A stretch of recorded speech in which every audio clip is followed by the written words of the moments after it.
A reading from the Holy Gospel according to Luke.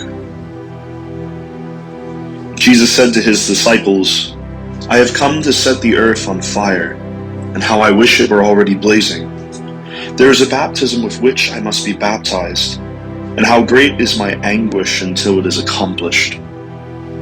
Do you think that I have come to establish peace on the earth?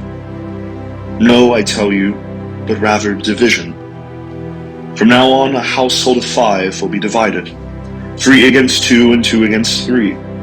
A father will be divided against his son, and a son against his father, a mother against her daughter, and a daughter against her mother, a mother-in-law against her daughter-in-law, and a daughter-in-law against her mother-in-law."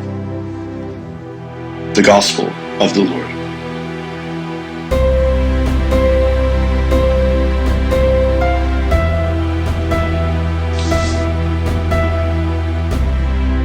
How many times have we seen stories of love that others cannot stand? From Shakespeare's Romeo and Juliet to the story of Abelard and Eloise, and countless other tales, the world is full of stories where 2 people fall in love, and the world around them falls to chaos. You see, when love is deep, powerful, and all-consuming, it disrupts the status quo. Maybe you know this in your own life when you've fallen in love with someone that your parents didn't approve of. And the world, again, around them falls to chaos. It challenges people's assumptions, this love. It threatens old loyalties, and it certainly can cause division. And if that's true for human love stories, how much more for the love story between God and the soul? Jesus says in our Gospel, "I have come to set the earth on fire, and how I wish it were already blazing." And when one is on fire with love, well, how can we keep from singing the praises of the one we love? How can I not speak about the one I love? Christ, my Lord and my God, deserves nothing less than the fullness of my voice, my life, my heart. And when we truly experience the love of God, an infinite, all-knowing being who chooses to shower us with grace, we cannot remain neutral. Love demands a response, and what love desires to go unrequited, unanswered. If we love God, He asks us for more than lukewarm faith. He wants us to be hot with fire. A fire that sets the world ablaze, not with destruction, but with the light of the gospel.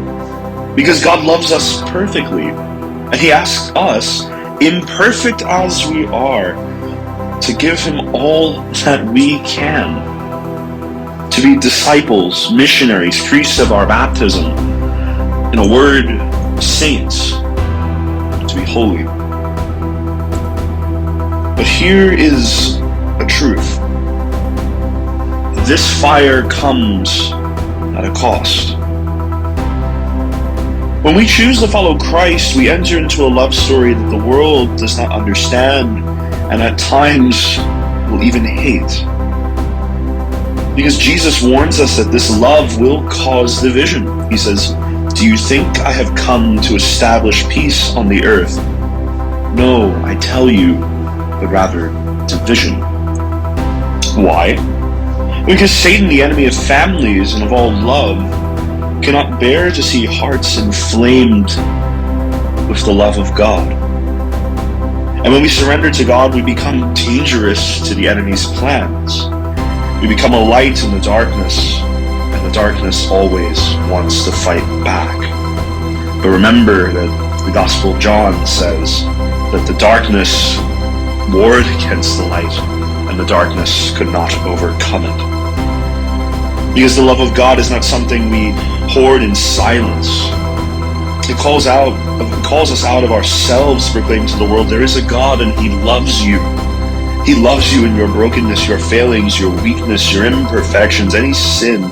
He loves you not because you are perfect, but because He is perfect.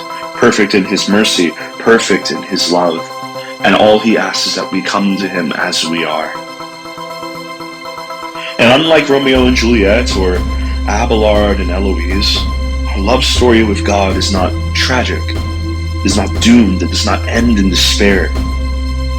No, this love story is eternal, and it is written by the one who conquered death. You see, Christ longs to set the world ablaze through you and I, to be missionaries, to go out into the world. Will you let him set your heart on fire, as his heart is aflame for us? Will you let that fire burn so brightly that others are drawn to it? Will you go out and tell the world that what Jesus Christ has done for you? The question is not whether Christ wants to see the world on fire. The question is whether we will allow him to start with us. St. Catherine of Siena has this really beautiful quote that I remember because I'll never forget, it was kind of the theme for my confirmation retreat. And her quote is, "Be who God made you to be, and you will set the world on fire." So, brethren, let him strike the match in your soul. Let him fan the flame of your love for him until it consumes your whole life. And then go and set the world ablaze with love. Will you be a disciple? Praise be Jesus Christ, now and forever.